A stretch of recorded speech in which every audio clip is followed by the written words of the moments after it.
Welcome back, you hear Goldberg. Today I'll be talking about Mohammad Reza Pahlavi, the Shah or King of Kings of Iran, also known as the Shah in common parlance. He is a tragic figure, one that many libertarians and leftists alike in the West will just spout pure, unadulterated propaganda from people who don't like the Shah without even trying to consider context or history, what was going on, so to speak. It's a fantastic instance of where you as a leader can do 80 to 85% of things correctly, in many cases brilliantly, but you will be indicted by just sheer human irrationality, anger, and entitlements. So I'm hoping this provides a better understanding of the period. I do want to say, as far as sources are concerned, we have this book, which is very long and very dense, but it's one of the best I've ever come across as far as the details and the sources. You also have All the Shah's Men, that focuses mainly on the coup itself, and then Answer to History was written by the Shah after he fell from power. Okay. Just to begin with a little bit of back history, we're not going to be terribly extensive. Persia/Iran has existed in varied forms for a long period of time, but it was 1906 they had a new constitution, which some viewed to be favorable to foreign powers. It was a little bit more liberal, but it also allowed the Muslim fundamentalists to have a clerical veto. This is towards the tail end of the Qajar dynasty. And after World War I, the country was in shambles. This man, Reza Khan, who was more or less an illiterate Cossack general, almost single-handedly led the campaign to ensure that Iran did not just become some little carved up bit of another dynasty, or really another empire, I should say, a foreign country. So he ruled until the early 1940s. This is when there were a lot of concerns amongst the Allies that Mr. Mustache, the other Mr. Mustache, the one in Europe, was going to seize the oil, which was strategic. So they pretty much invaded, occupied, and said, you're going to go into exile. His son, Mohammad Reza, was then installed on the throne, but he had very little power because obviously you've got these foreign forces in the mix. I want to make that very clear, though, because libertarians and leftists will say, we put in a coup and installed the Shah. No, the Shah was already ruling. He just didn't have as much authority as he did after Mossadeq's removal. Okay? Mohammad Mossadeq, kind of an elderly statesman, definitely well-educated, a little bit arrogant, kind of overdramatic. The Shah himself claims that Mossadeq was a rich landowner, which is probably not hard to believe because he was married into relatives of the Qajar dynasty. And Iran, up until the actual Shah, Mohammad Reza, and made some reforms, it was a highly feudalistic society. It had not changed much in the last 200 or 300 years in terms of, how most people operated and ran their existence. But he comes into power, and he was big on pushing nationalization of oil because you had primarily British domination there, and to be fair, the British were treating their Iranian employees like scum. So there was a lot of anger. There's also the national pride dynamic that they didn't have sovereignty if they didn't control their oil. So he nationalizes oil. The Shah himself did not necessarily oppose the oil nationalization. He just thought, let's not create a complete international crisis where you have the Soviet Union very close by, which is trying to stir up. They have the two-day Communist Party that's trying to potentially lead that state towards being a communist satellite. So he's like a little bit more moderation. Mossadeq was also trying to take away more and more of his remaining powers. So you have a little bit of a personality conflict there. But Mossadeq was removed and he was put under house arrest. Now, interestingly enough, and this shows a lot about the Shah's character and probably the reason why he ended up falling from power at the end. He was educated in Europe. He had actually told his father to release Mossadeq from prison in 1940. And he was very much on being accommodating. He had Western ideals. He was more in favor of liberalizing society. And he was relatively gentle. There were many cases someone tried to assassinate him, he would pardon them. So he was not this bloodthirsty guy, and we'll get more into that in just a little bit. Alright, so Mossadeq's out. The Shah now has assumed more power. What does he do? Well, he was just a puppet of the Western forces. Now, if you really want to be a good puppet of the Western forces, what you're going to do is have a very rich elite. You're going to dole out the country's, oil, whatever else it can provide, and you're going to keep the bottom of the society very stupid, uneducated, and just, likely to follow you because I'm going to send out the military and crack some skulls. This is about as far from what the Shah did as you can possibly imagine. So let's get into a few of the details.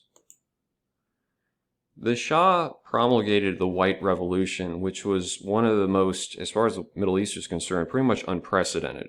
And it was designed to say, let's take this country from a feudal backwater into a modern industrialized state in a single generation. Very ambitious, but it did achieve a lot of things, believe it or not. So he took 500,000 acres that belonged to the crown, divvied that up, gave parcels to, peasants, pretty much ended serfdom, which is very hard to do. He wanted to expand that towards the private held land, but of course the parliament was dominated by rich landowners. Who would have thought? This is actually a good argument for the reason one of these like Milton Friedman simps will say, well, capitalism was so much better for South and Central America. The reason capitalism had mixed results can probably be tied to the fact that if a lot of the land and the property is controlled by the elites of the previous model, and you just start doing free market stuff, unless they agree to sell a lot of their land, you're going to have still this permanent underclass that doesn't own anything, and so you can't really build that robust emerging middle class. That's what the Shah was trying to do. Again, if you're trying to keep your grip on power, you do not build up a strong middle class because that's going to be your doom, ultimately. So what he did with the White Revolution, instead of relying on the parliament because they were going to shoot it down, he just put a referendum to the people and said, we'll do all these things at once. And it passed overwhelmingly. So what was in the White Revolution?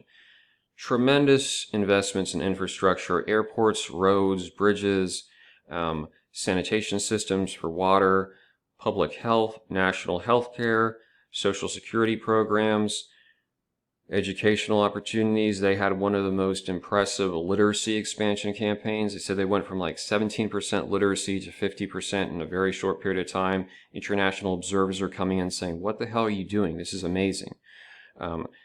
His father had already started by banning the veil, but he massively expanded opportunities for women. He put a lot of money into building universities and museums, giving out scholarships so you could go to school in Iran or also compete for scholarships going abroad. So again, big investment into libraries. We're talking about someone who values education. If you really are a bloodthirsty tyrant, you're not going to educate the people. That's simple, because it doesn't really make much sense. He spent a lot on building up the military. They said it was the 5th strongest military in the world at the time when he fell from power. And that says a lot. Because as we see when it comes to the decisions he made in response to protests, he could have crushed them, but he chose not to. All right. Especially thanks to the influence of his wife, he did a lot towards environmental conservation. And this particular project, which is still used today, was called the Green Belt. This long stretch of trees they planted around Tehran to protect people from dust storms. So all this stuff, you don't do it because you're just trying to be a simp and a shill for foreign powers. You do it because you care about your people and you want it to be a strong, independent country, which is going to outlast just oil. And it's a very important point because even towards the end of the 70s, he was making big investments in computers and microchips because he realized we can't just be relying on oil. To the claim that he was a puppet of the United States, in 1973, he pretty much engineered the oil shock, which screwed over a lot of Western consumers, but brought in so much more revenue that he could make further investments in the people and infrastructure and these sorts of projects. So that needs to be comprehended, because you can't tell me it's some conservative autocrat. This guy was a very benevolent, progressive-minded leader, but he was never given credit for it because the press would just take whatever opposition groups said, most of whom were lying. Oh, yeah, that must be, he's a horrible person. And the influence of propaganda and fake news was very much present as far as the Iranian story is concerned. And we've got this popular narrative. The brutality of the SAVAK. the secret police. Now, the SAVAK was trained by the CIA. It definitely tortured some people. It was not a great organization. That being said, there were reports of 200,000 people massacred in the streets under the Shah. And they said the period they were talking about, they actually broke it down, and it came out to be I think less than 400 people had actually been killed. In fact, whenever the radical Muslims or communists would bomb something or, kill people, like 400 people in a theater, then they would go around saying, oh yeah, the Shah just did it. Oh, it was instigated by the Shah so that he could, have more excuse to crack down. And the press just ate it up. Just like the press believed whatever the communists said. Communism is a paradise in the Soviet Union, because they didn't even bother investigating what was going on behind the scenes. So like I said, propaganda is very effective, and people will follow. If they've got some emotional rage, they'll just follow along.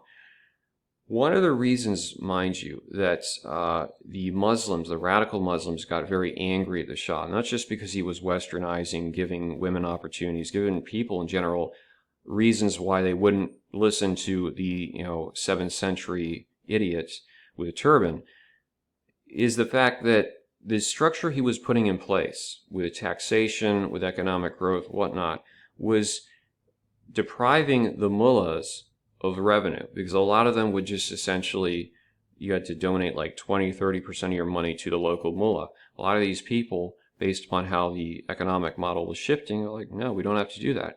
You also had some businessmen, they got angry because part of the Shah's reforms was a modern tax system, so they couldn't do things informally. They had to pay more.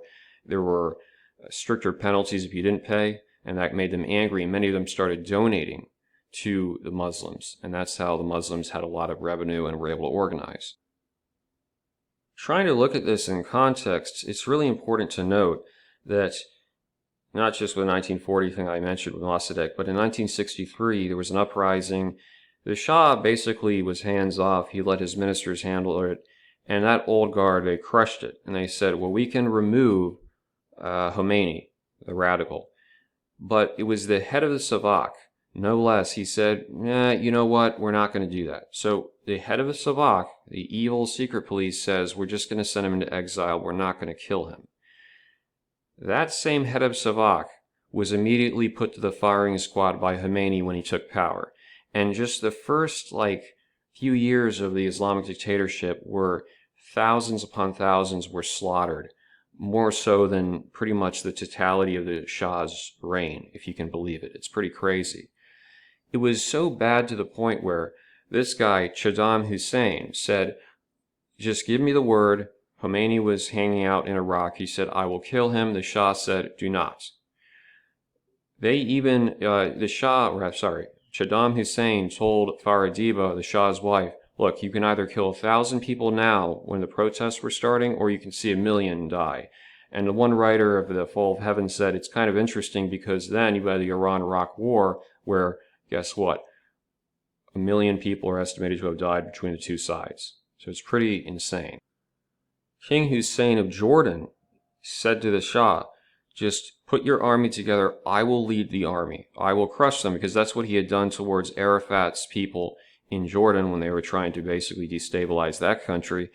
And the Shah again said no. So the Shah was not this violent guy. In fact, he was very hesitant to take violent, reactions and try to put down people. If they had done it with the size of their military, with 700,000 troops, even with some defections, yeah, they probably would have completely annihilated the Muslims. And one of the biggest mistakes, more than likely, was the fact that they didn't take out Khomeini, because Khomeini just kept spewing all this propaganda. He was a pathological liar and a terrorist, but people believed him because it's that kind of thing.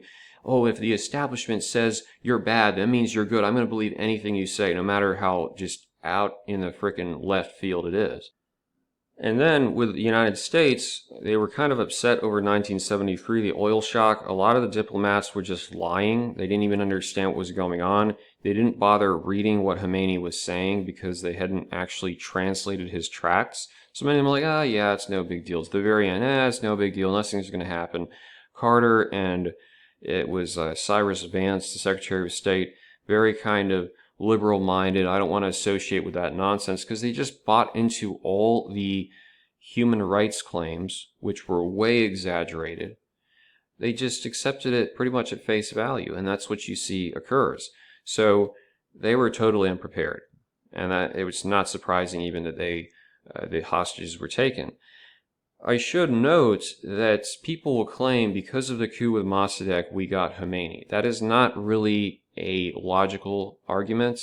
There's certainly people who are angry about Mossadeq, who protested in 1979, 1978, but the initial president and prime minister after the revolution were left-leaning nationalists, secularists.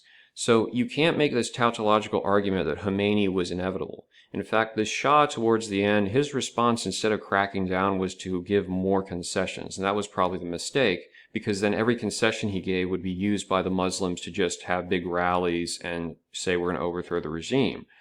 But the simple truth of the matter is, you could have ended up with essentially another Mossadegh-leaning regime, sort of leftist, in the 1980s, and then Iran would have kept developing over time, maybe had a somewhat functioning democracy. It's not true to say, yeah, it was inevitable.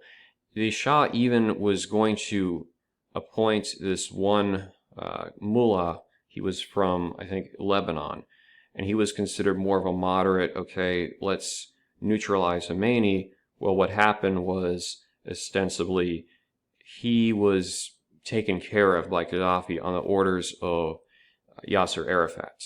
That's how the story proceeds. And so it is a great tragedy because Iran has turned into largely a backwater. They've got some, technological developments, but even their nuclear program is because the Shah bought the reactors. I think if the Shah had stayed in power and then maybe they transitioned to more of a UK-style monarchy, Iran today would be a great place to do business. It would be a great vacation spot. It would be a model for the Middle East as opposed to what it is, just a joke, right? I mean, always look at the people who are telling you not to read, the people who are trying to censor everything. Those are usually not the folks who are going to lead you to a better future, okay? And in fact, I think it was Khomeini, he wrote a book where he talked about, it's like when you could have sex with a chicken, or could you eat the chicken after you had sex with it? It's just really cringe. But it shows you people get so irrational, like the women, even though they were leftists, communists, they wore the chador veil because it was a symbol of political resistance. Just like we have a communist in the squad today pretending to be a Muslim when she actually wants communism. So it just, is a really good illustration. Ultimately, though, and you could probably talk about the experience of Justinian, the problem the Shah had is that he wasn't willing to, he said, I'm a king, and a king cannot go to war or kill his own people. That was actually the reason, more than likely, that he fell from power. Because in the 60s, he had been able to delegate it to the hardliners, just kind of get out of the country for a bit. But when it came down to him, he said, I can't just, go and wipe out all these folks because I'm considered the father of the country. So that did him in. With the Emperor Justinian, he said, you get to a certain point, it doesn't matter how much you try to interact or debate, you just have to call it quits. And that's what he did. He just led the armies into the city and eradicated his opponents, which is going to be bloody. But it's kind of interesting. For all that people said the Shah was a fascist, he was a Nazi, he was a brutal dictator, at a certain point, you almost just say, all right, screw it, I'm going to live up to that image. It's almost as though Trump, and I know Trump was in a different state of affairs, didn't have the same amount of power, but you think as much as people said these things about Trump, why wouldn't he just go all out? You just get kind of tired of being insulted. But if you hold back enough, oh, I can't do that, eventually, your enemies will triumph. And I'll tell you, if we get something like we saw with the whole protest last year, if that continues to occur, the government's not going to have legitimacy, because if you're not willing to say enough is enough, at a certain point, they will take control because they know you're afraid of them. And so that's the truth about the Shah. I'll probably talk about other historical figures in the future, but I hope this has helped people understand a little bit more than just, oh, it was a coup, and that's why we had the Islamic Revolution.